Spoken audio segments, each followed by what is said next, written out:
નમસ્કાર, આપ જોઈ રહ્યા છો નેશન પ્લસ ન્યૂઝ. હું છું આપની સાથે હેતલ ભગત.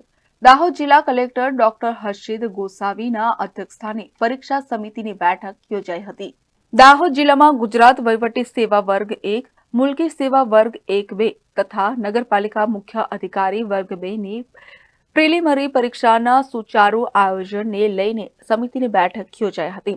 જિલ્લામાં તારીખ 7મી જાન્યુઆરીના રોજ સવારે 10 થી બપોરે 1 તથા સાંજે 3 થી 6 કલાકે યોજાનાર પરીક્ષામાં કુલ 20 પરીક્ષા કેન્દ્રો અને 239 બ્લોક પર કુલ 5,734 ઉમેદવારો પરીક્ષામાં બેસશે.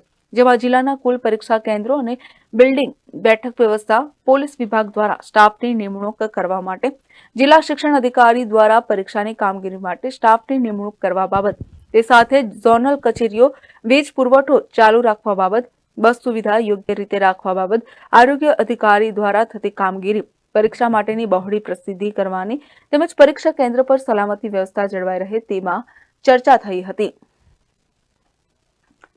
Shailesh Rathod, nation plus news, Dahod.